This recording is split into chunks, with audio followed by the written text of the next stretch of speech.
म्हणून जगद्गुरु तुकोबाराय आजच्या अभंगामध्ये नामाचा महिमा सांगतात. नामाचा महिमा सांगत असताना, नामाचं जाप करत असताना, नामधारक हा नेहमी त्या भगवंताचं भजन करत असताना, नामजप करत असताना त्याचा पूर्ण विश्वास त्या परमात्म्यावरती असतो. आज ज्या नृसिंह महाराजांची जयंती आहे, त्या भक्त प्रल्हादाचं जर आयुष्य आपण पाहिलं तर भक्त प्रल्हादाचा असणारा नामजपावरती विश्वास बालपणापासून भक्त प्रल्हाद हा नामधारक आहे. अखंड त्या परमात्म्याच्या नामावरती इतका विश्वास त्या प्रल्हादाचा, किती संकट जीवनामध्ये आली तरी त्या भक्त प्रल्हादानं, त्या बाळानं त्या भगवंताचं नामस्मरण कधी सोडलं नाही. बापानं हिरण्यकाश्यपूनं कितीतरी प्रयोग केले. आमच्या राक्षसाच्या कुळामध्ये हे भक्त कसा जन्मला, कसा आला आमच्या कुळामध्ये, म्हणून त्या हिरण्यकाश्यपूला त्या प्रल्हादाचा राग येऊ लागला. अनेक वेळेला ताकीद देऊन देखील त्याचं भजन बंद होत नाही. सांगितलं याला शाळेत टाका. शाळेत नेऊन घातलं तर त्या नगरातली सर्व मुलं त्या शाळेत शिकत असताना त्या गुरुचं तिथल्या न ऐकता भक्त प्रल्हाद त्यांच्या पुढे देवाच्या कथा सांगायचे, नामाचं महत्व सांगायचे, आणि ते तिथले मुलंही त्यांचं ऐकू लागले. यांनी सांगितलं हा स्वतः तर बिघडला, पण नगरातल्या मुलांना देखील बिघडवायला लागला, म्हणून याला काहीतरी शिक्षा केली पाहिजे. म्हणून अनेक प्रकारच्या शिक्षा त्या हिरण्यकश्यपूनं भक्त प्रल्हादावरती केल्या, प्रयोग केले. उंच दरीवरती कडेलोट केला तरी देखील भक्त प्रल्हाद निरागसपणाने डोळे झाकायचा, हात जोडायचा आणि त्या परमात्म्याचं भजन करायचा. ओम भगवते वासुदेवाय, ओम नमो भगवते वासुदेवाय. त्या परमात्म्याचं भजन करायचा निष्ठेने, अंतःकरणापासून त्या परमात्म्यावरती सर्व भार. तुका म्हणे भार घातली आवरी, होईल कैवारी नारायण. त्या परमात्म्यावरती भार घालायचा आणि असणारा नामधारक माझा भक्त प्रल्हाद कितीतरी वेळा त्या परमात्म्याच्या नामजापकामुळे, नामामुळे या ठिकाणी त्या परमात्म्याने त्याचं रक्षण केलं. स्वतः होळी करून त्या आत्याच्या मांडीवरती दिलं. गरम तेलामध्ये जसे भजे तळावे तसं त्या भक्त प्रल्हादाला त्या गरम तेलाच्या कढईमध्ये टाकलं, पण मात्र भक्त प्रल्हाद घाबरला नाही. त्या भगवान परमात्म्याचं अखंड भजन केलं. त्या परमात्म्याचं भजन करून त्या परमात्म्याने देखील तितक्याच विश्वासानं त्या भक्ताचं मागे पुढे उभा आहे, मागे पुढे मागे पुढे मागे पुढे मागे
सांभाळ करतो.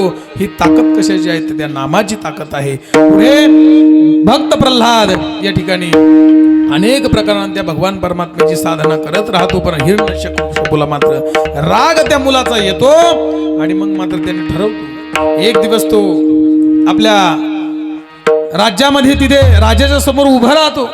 राजमहालामध्ये आल्यानंतर सर्व मंत्रिमंडळ बसलेला आहे आणि तो भक्त प्रल्हाद तिथे त्याला बाप विचारतो स्वतः, अरे काय तू त्या नारायणाचं भजन करतो, विष्णूचं भजन करतो, तो वाचवायला तुला येणार आहे का? म्हटले काय येणार नाही, परमात्मा तर इथे कणाकणात भरलेला आहे. विठ्ठल जळी स्थळी भरला, रिता ठाव नाही बुरला, आज म्या दृष्टीने पाहिला विठ्ठलची विठ्ठल. तो परमात्मा कणाकणामध्ये भरलेला आहे. त्यावेळेस बापाला राग आला. त्याने सांगितलं, कुठे आहे तुझा विष्णू, इथं दाखव. आज त्याला संपवल्याशिवाय मी थांबत नाही. हिरण्यकशिपू लाल झालेला आहे आणि हिरण्यकशिपूमुळे त्या मुलाला विचारलं, कुठे कुठे तुझा विष्णू. त्यांनी सांगितलं, इथे कुठे आहे का, या खांबामध्ये, या खांबात आहे का, त्या खांबात आहे का. जवळ गेला, हातामध्ये गदा घेतली आणि सांगितलं, या खांबात आहे.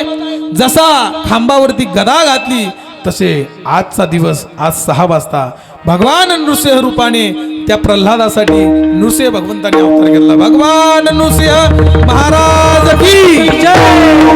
आज 6 वाजता भक्त प्रल्हादासाठी, त्या नामधारकासाठी नृसिंह महाराजांनी अवतार घेतला. आणि पुढे कथा आहे की त्या हिरण्यकश्यपूला या ठिकाणी अनेक प्रकारचे वर होते. दिवसा मरण नाही, रात्री मरण नाही, म्हणून या ठिकाणी त्या पहाटच्या समयाला त्याला उंबऱ्यामध्ये घेतलेला आहे. म्हणजे दारात मरण नाही, बाहेर नाही, आत नाही, म्हणून उंबऱ्यावरती घेतला. म्हणून पशुच्या हाताने नाही, मनुष्याच्या हाताने नाही, म्हणून नृसिंह महाराजांनी असा अवतार घेतला भगवान विष्णूने की धड माणूसही नाही आणि धड जनावरही नाही, अशा प्रकारचा मध्य स्वरूपाचा अवतार परमात्म्याने घेतला आणि त्या हिरण्यकश्यपूचा वध केला. पाय धुतले, संतांचे पाय धुतले आणि एकदा संतांना शरण गेले. ते संत या ठिकाणी कृपा करतात. आपुले पती बैसविले या ठिकाणी आहे असं प्रमाण. आणि आपल्या पदावरती बसवण्याची ताकद त्या संतामध्ये आहे. आपले नारद महर्षी काय करतात, तर त्याच्यावर डोक्यावरती हात ठेवतात आणि त्याला सांगतात की आज मी तुला जो मंत्र देणार आहे, जे नाम तुला मी देणार आहे, या ठिकाणी ते नामाचं धारण तू तुझ्या जीवनामध्ये कर आणि त्या अखंड परमात्म्याचं भजन करत राहा. एक दिवस त्या परमात्म्याची तुला भेट होईल आणि मोक्ष पदापर्यंत जाशील. त्याला नाम या ठिकाणी नारद महर्षी देतात. त्याला म्हणतात, म्हण माझ्या पाठीमागे राम. त्याला राम म्हणता येत नाही, तो मारा म्हणतो. कारण जीवनामध्ये मारा, तोडा, झोडा हेच त्याच्या जीवनामध्ये केलं असल्यामुळे त्याला राम म्हणता येत नाही. पण त्याला राम राम मारा म्हणायचं, मारा म्हण नाही म्हणता येत. राम मारा मारा मारा मारा राम राम असं करता करता त्या माराचं राम कधी होतं त्यालाही देखील कळत नाही. आणि असा सारा वाल्याकुळी ज्या वेळेला त्या भगवान परमात्म्याचं रामचंद्र प्रभूंचं नाम मुखामध्ये धारण करतो आणि ते नाम धारण केल्यानंतर त्याच्या जीवनामध्ये अशी प्राप्ती होती की त्या नामधारकामुळे, त्या नामामुळे त्याच्याकडे असं सामर्थ्य प्राप्त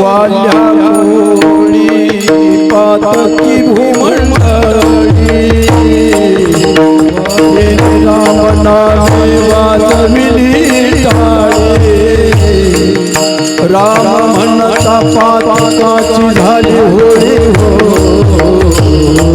रचली राहिली राघव नावे नावे, रचली राहिली राघव नावे.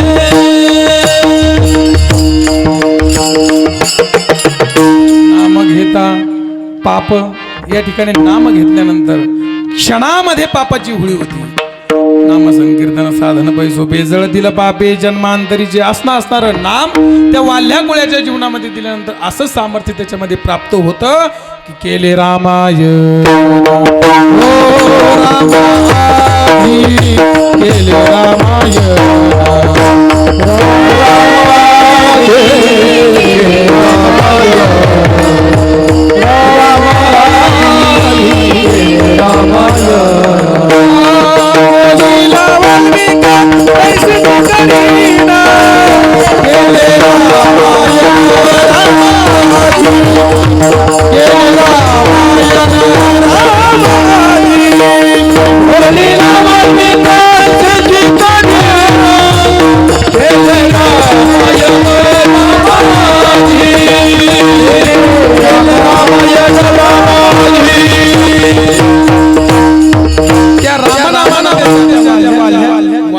वाल्मिक ऋषी झाला आणि त्याच्या जीवनामध्ये असं सामर्थ्य प्राप्त झालं की त्यांनी वाल्मिक नावाचं रामायण लिहिलं. आणि ते लिहिलेल्या रामायणावरती ज्या वेळेला प्रभू रामचंद्रांनी त्रेतायुगामध्ये रामावतार घेतला आणि रामावतार घेतल्यानंतर त्या ग्रंथाप्रमाणे वाल्मिकांनी जसं लिहिलं तसं त्या रामाला वागावं लागलं. हे सामर्थ्य कशाने निर्माण झालं असेल तर नामाने. विठ्ठल विठ्ठल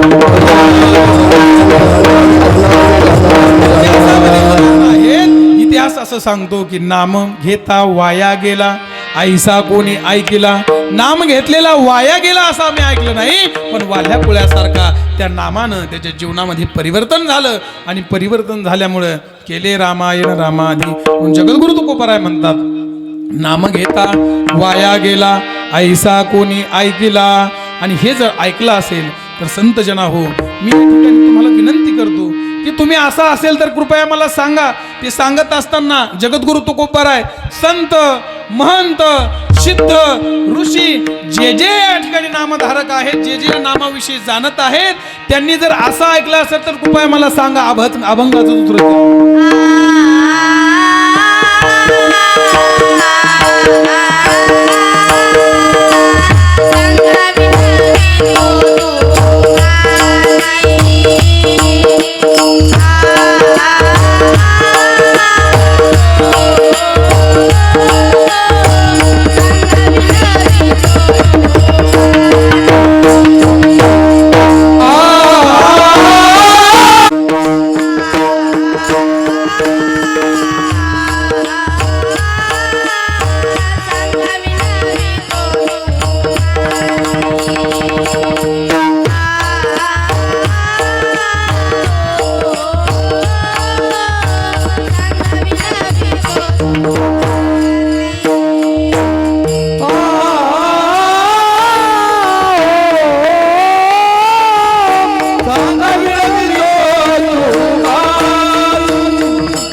असं जर असेल तर तुम्ही सांगा कृपया. संत महंत सिद्ध ऋषी असं काही असेल तर सांगा. जीवनामध्ये ज्यांनी नामस्मरण केलंय आणि नामस्मरण घेतल्यानंतर जीवन व्हायला गेलं असं कोणी नाही. असेल तर सांगा. असं जगात उदाहरण नाही. असं ज्यांनी नाम घेतलंय त्याच्या जीवनामध्ये निश्चित प्रकाराने नामाचं फळ जीवनामध्ये मिळालेलं आहे. पांडवांचा जर विचार केला तर पांडवांनी अखंड त्या परमात्म्याच्या सोबत भजन करत असताना असणारा अर्जुन त्या कृष्ण कृष्ण कृष्ण या नामामध्ये दंग आहे. नेहमी त्या परमात्म्याचं नाम घेत असताना तो अर्जुन मात्र तुकोबारायांसारखा रात्रंदिवस त्या परमात्म्याचं, त्या कृष्ण परमात्म्याचं भजन करतोय. भजन करत असताना ज्या वेळेला कौरवाचं आणि पांडवाचं युद्ध ठरलं आणि युद्ध ठरल्यानंतर परमात्म्याकडे मागण्यासाठी दुर्योधनही गेला आणि अर्जुन हा देखील गेला. अर्जुन हा भगवान कृष्णाचा सखा आहे, मित्र आहे. अर्जुन अगोदर दुर्योधनाच्या जाण्याला त्याला परमात्म्याकडे जाण्यासाठी उशीर झाला. दुर्योधन अगोदर गेलेला आहे. गेलेला दुर्योधन मग आता परमात्म्याच्या डोक्याकडे बसला आणि डोक्याकडे बसलेला दुर्योधन वाट पाहत पाहत पाहत परमात्मा काय उठले नाही. परमात्मा उठले नाही आणि मग अर्जुन त्या ठिकाणी गेलेला आहे. अर्जुनही गेला आणि अर्जुन गेल्यानंतर परमात्म्याच्या का पायाकडे बसला. आणि भक्त हा नेहमी पायाकडे बसत असतो.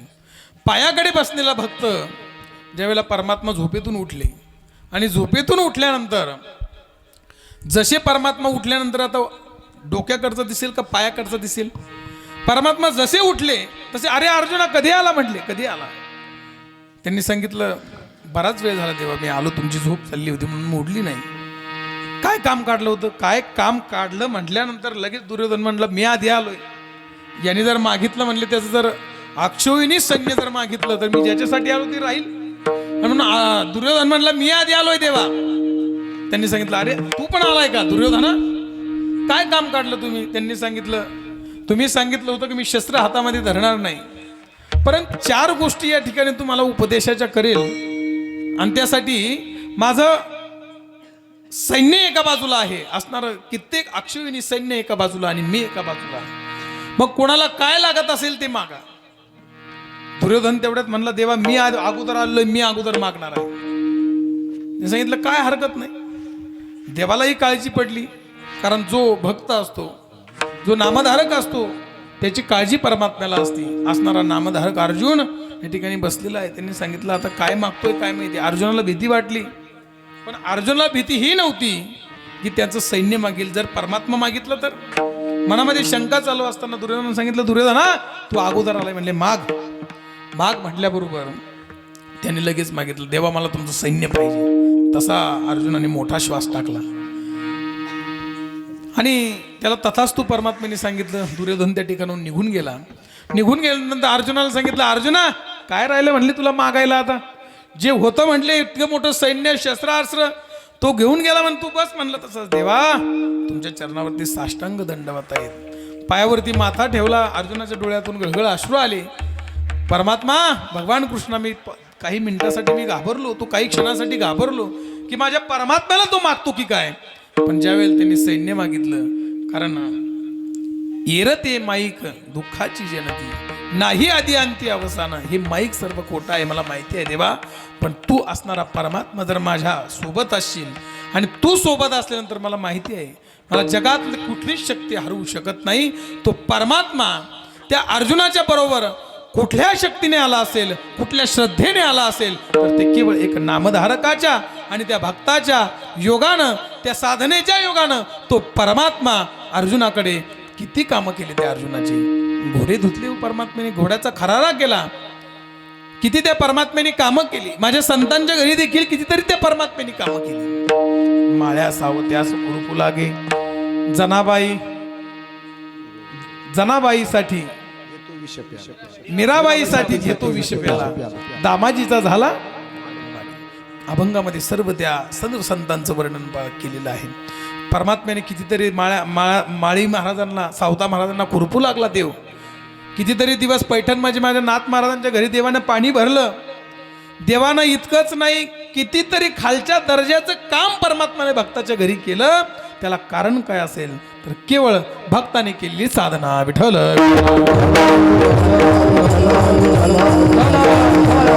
असं असणार आम्ही देखील आमच्या जीवनामध्ये घेतलं पाहिजे. ते नाम घेत असताना त्याच्या काही मर्यादा नाही. बाकी कर्मकांड करत असताना अनेक या ठिकाणची बंधनं आहेत, पण नाम घेत असताना कुठली या ठिकाणी बंधन नाही. नाम जप यज्ञ तो परम, बाधू न शके स्नानादि कर्म, नामे पावन धर्माधर्म, नाम परब्रह्म वेदार्थे. ते नाम घेत असताना आंघोळच केली पाहिजे असं काही नाही. आम्ही किती पवित्र अपवित्र या ठिकाणी कशा स्थितीमध्ये असलो तरी आम्हाला नाम घेण्यासाठी कुठलं बंधन नाही. तसं काय वेदनाम उच्चारिता नाही, काल वेदनाम उच्चारिता नाही, काल वेदनाम उच्चारिता नाही,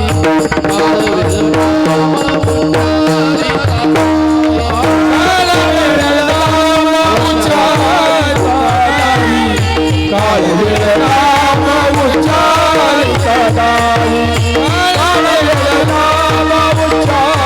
उच्चारिता नाही, काल वेदनाम उच्चारिता नाही. दोन्ही पक्ष पाही उत्तराते, दोन्ही पक्ष पाही उत्तराते, हरी मुखे माना, हरी मुखे माना, हरी मुखे माना, हरी मुखे माना, हरी मुखे माना,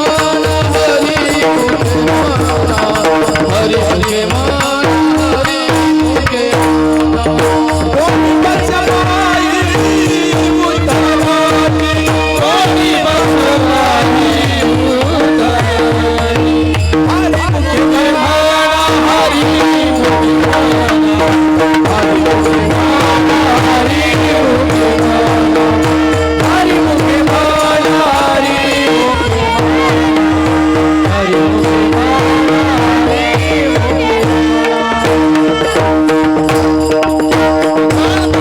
नाम घेत असताना काळ वेळ नाम उच्चारिता नाही, दोन्ही पक्ष पायी उद्धरत त्या परमात्म्याचं नाम घेत असताना कुठली वेळ काळ पाहिल्या जात नाही आणि त्या परमात्म्याचं भजन केलं तर दोन्ही पक्ष पाही उद्धरती.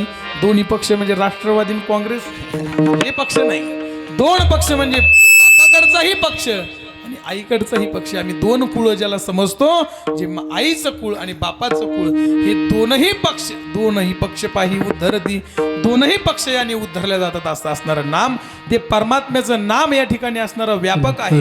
त्या परमात्म्याचं इतकं नाम व्यापक आहे, त्या परमात्म्याचं नाम हे शब्द आहे आणि शब्द हा आकाशाचा गुण आहे. आकाश म्हणजे गगन. ज्ञानेश्वर महाराज हरिपाठामध्ये वर्णन करतात, गगनाहुनी वाढ गगनाहुनी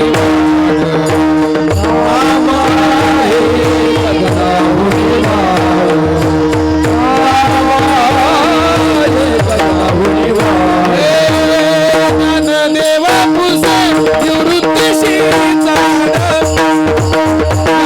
देवा पुसे निवृत्तीशी चाड, ज्ञानदेवा पुसे निवृत्तीशी चाड, ज्ञानदेवा पुसे निवृत्तीशी चाड.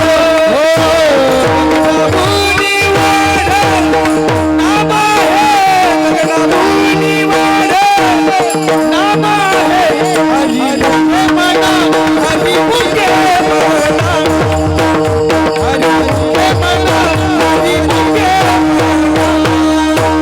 गगनाहुनी वाढ नाम आहे, गगनाहुनी वाढ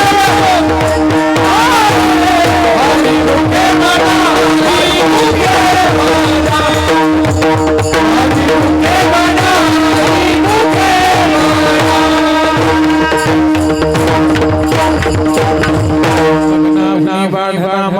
ज्ञानदेव भूषे निवृत्तीशी चाड.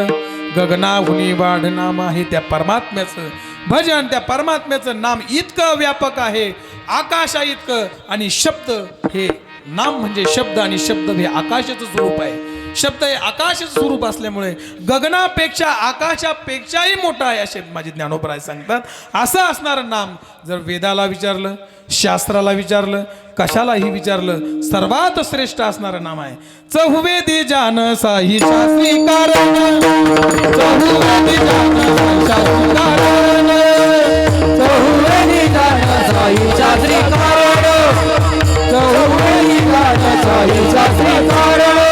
हो अठराही पुराणे हरिसिंगाने, अठराही पुराणे हरिसिंगाने, हरी मुखे मना, हरी मुखे मना, हरी मुखे मना, हरी मुखे मना.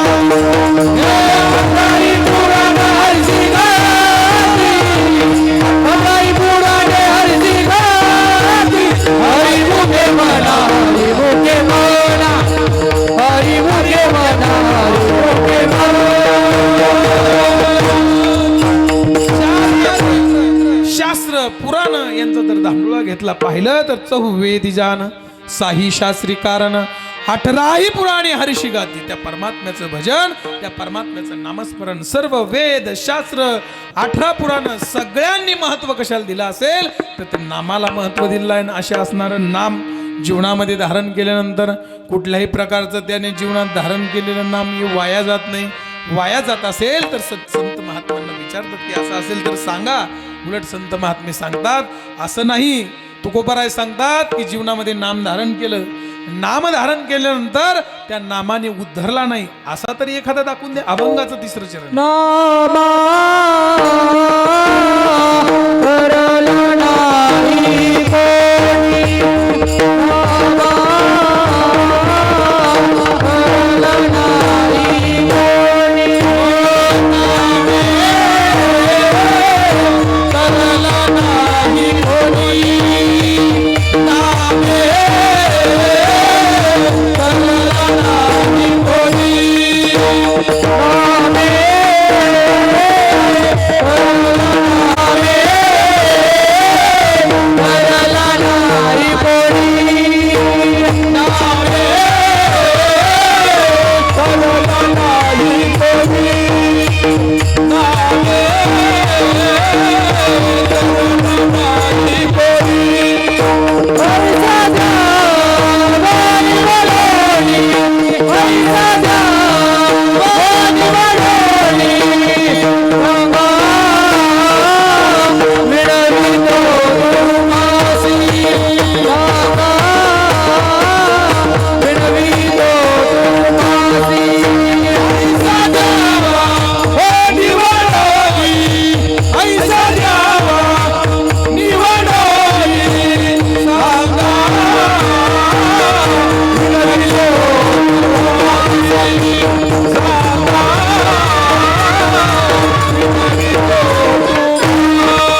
नाम घेत असताना त्या नाचताना नामे तरला नाही कोणी ऐसा द्यावा निवडूनी.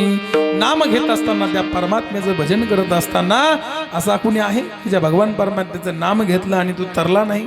अनेक उदाहरणं मी आपल्याला सांगितले भक्त प्रल्हादाचे. नामाने तरला. ज्यावेळेला गजेंद्र फसला असताना मगरीने त्याचा पाय पकडलेला असताना तो गजेंद्र त्या भगवान परमात्म्याचा धावा करू लागलो. धावा करत असताना त्या परमात्म्याकडे मनोभावनेने एक या ठिकाणी कमळ परमात्म्याकडे फेकलं तर परमात्मा वेगाने त्या गजेंद्राच्या साह्यासाठी आला. कशाचा परिणाम? नामे तरला नाही ऐसा द्यावा निवडूनी. नामाने तरला असा कुणी आहे? द्या एखादा निवडून. कितीतरी उदाहरण आहेत.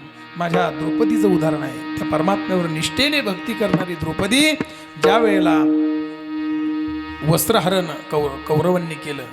दुःशासन त्या द्रौपदीची साडी ओढतोय आणि साडी ओढल्यानंतर त्या द्रौपदीने त्या परमात्म्याचा धावा केला. एक वेळा करी या दुःखा वेगळे,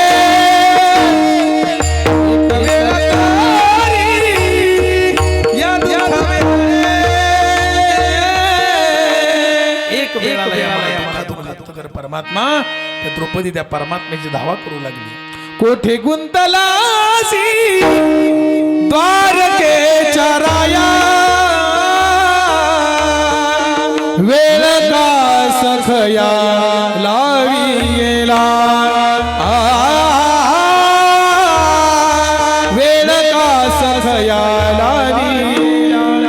दीनानाथ ब्रीद सांभाळी आपुले, नको पाहू गेले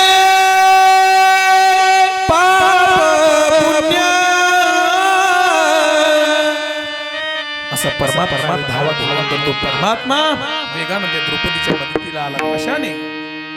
नामाने. नामाने त्या भगवान परमात्म्याच्या भजनानं तो परमात्मा आला. असं एक उदाहरण तुम्हाला सापडणार नाही की ज्यांनी नाम घेतलं आणि तो तरला नाही. तुकोबरा म्हणतात द्या निवडून. असा जर असेल तर निवडून द्या.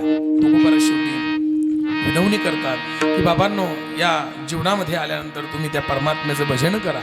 त्या परमात्म्याचं एक मात्र भजन तुम्हाला मोक्षापर्यंत घेऊन जाईल. कारण कलियुगामध्ये कलियुगा माझी करावे कीर्तन, तेने नारायण देईल भेटी. कलियुगामध्ये एक साधन अशा प्रकारचं आहे आणि सोपं आहे. सोपेवर मामा सांगितले संधी, टाळ दिंडी हाती घेऊन नाचा. या ठिकाणी तुम्हाला या संसाराच्या व्यसनापासून, संसाराच्या दुःखापासून एकच या ठिकाणी तुम्हाला नाम तारणार आहे. संसार व्यसनी पडोणे, देवा माझे मन लागो तुझे चरण. देवा संसाराच्या दुःखातून मला तर वाचवायचंय तुझ्या चरणावरती, तुझ्या नामावरती मला गोडी वाढव, गोडी वाढव. त्यासाठी तुकोबरा देखील गोड वर्णन करतात की देवा, हे भजन करण्यासाठी एकांताची सुख देई माझ देवा, एकांताची सुख देई माझ देवा, आघादया जीवा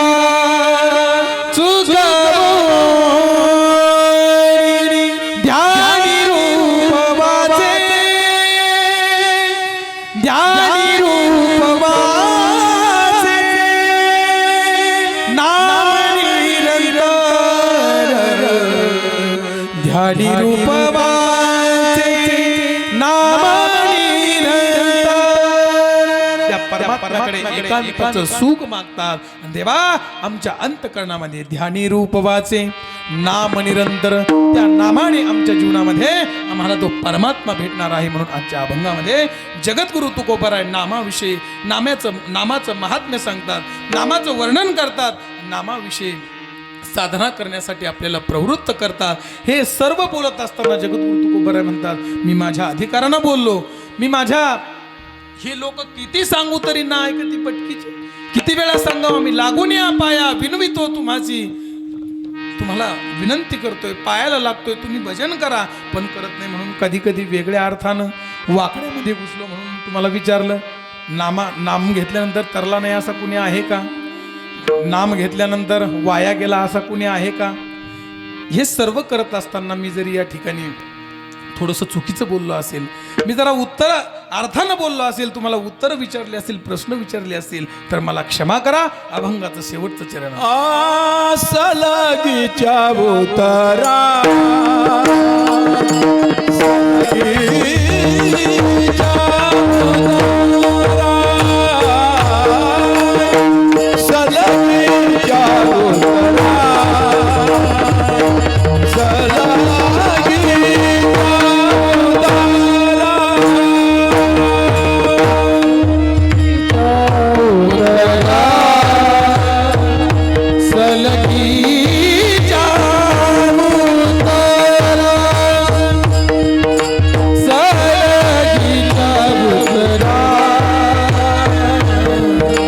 सलगीच्या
क्षमा करा.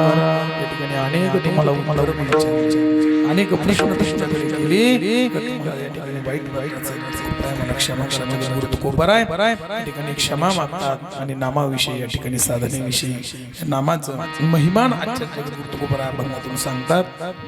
गोड असा या सोहळ्यामध्ये मला कीर्तन सेवा करण्याचा योग प्राप्त झाला. मी माझं भाग्य समजतो, कारण ज्या वेळेला आपल्याला आशीर्वाद मिळत असतात आणि आशीर्वाद जिथे मिळतात तिथे या ठिकाणी सेवा करणं म्हणजे भाग्य आहे.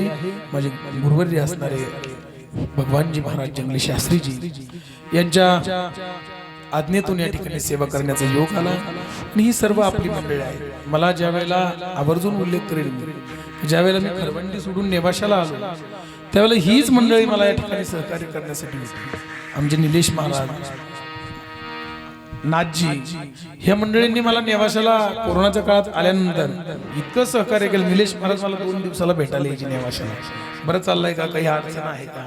आणि ही मंडळी इतकं प्रेम यांनी माझ्यावरती केलेलं आहे. आता कामानिमित्तानं धावपळीच्या जीवनामध्ये कितीही लांब राहिलो, पण जे त्या काळी ज्या वेळेला अडचणीच्या काळामध्ये एखाद्याने मदत केलेली असते आणि त्याविषयी कृतज्ञ न होता कृतज्ञ राहणं हा आपला वारकरी संप्रदायाचा नियम आहे. आणि त्या कृतज्ञतेतून निलेश महाराज देखील आमच्यावरती प्रेम करतात. या परिसरामध्ये ज्या ज्या वेळेला सेवा असतात त्या त्या वेळेला आम्ही जरी कीर्तनकार असलो, कीर्तन करत असलो, आम्ही नाहीच आहे, आम्ही या तुमचे दाशीचा दास करून ठेवा, आशीर्वाद द्यावा हाची मध्ये ही आमची वडिलांची आजोबांची परंपरा आहे. म्हणून या सेवेतून या ठिकाणी सेवा करत करत असताना एक दिवस हीच मंडळी आपल्याला आशीर्वाद देत असतात. म्हणून बाबाजींनी, शास्त्री महाराजांनी या ठिकाणी मला आज्ञा केली आणि या गोनेगाव परिसरामध्ये असणारं, नेवासा परिसरामध्ये असणारं क्षेत्र गोनेगाव या ठिकाणी सेवा करण्याचा योग मिळाला. या ठिकाणी माझं भाग्य समजतो. जे बरोबर असेल ते या ठिकाणी गुरुवार्यांचं आहे, जे काही चुकलं असेल ते या ठिकाणी माझ्या बुद्धीचे दोष आहेत. म्हणजे बरोबर असेल ते या ठिकाणी घ्या, जे चुकलं असेल ते माझं मला परत करा. बोलिले लेकुरे वेडी वाकुडी उत्तरे करा क्षमा अपराध.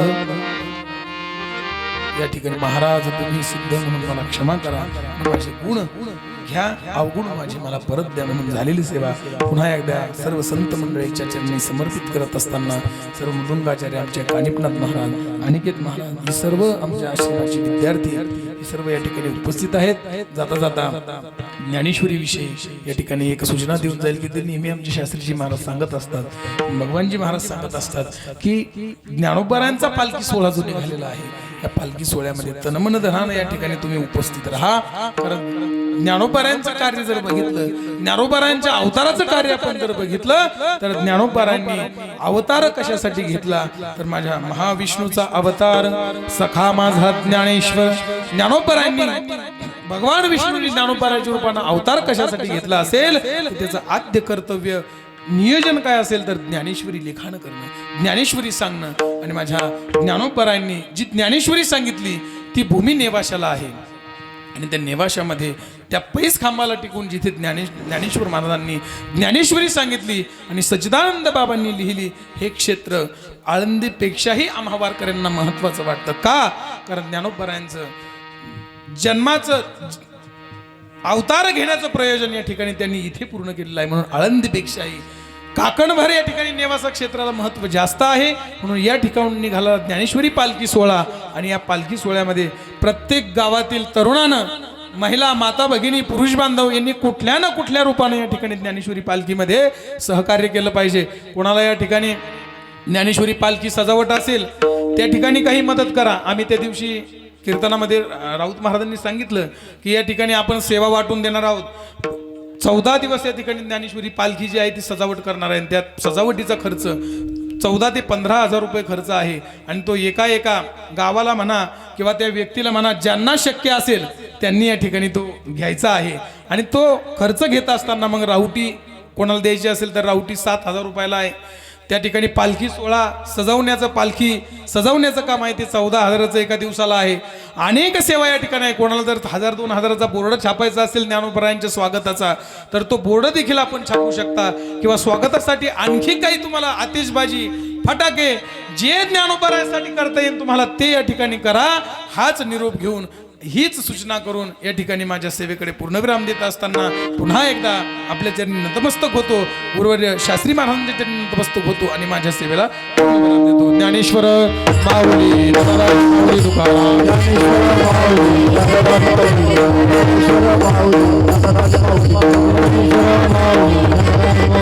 ज्ञानेश्वर माऊली हे हे माय ज्ञानेश्वरी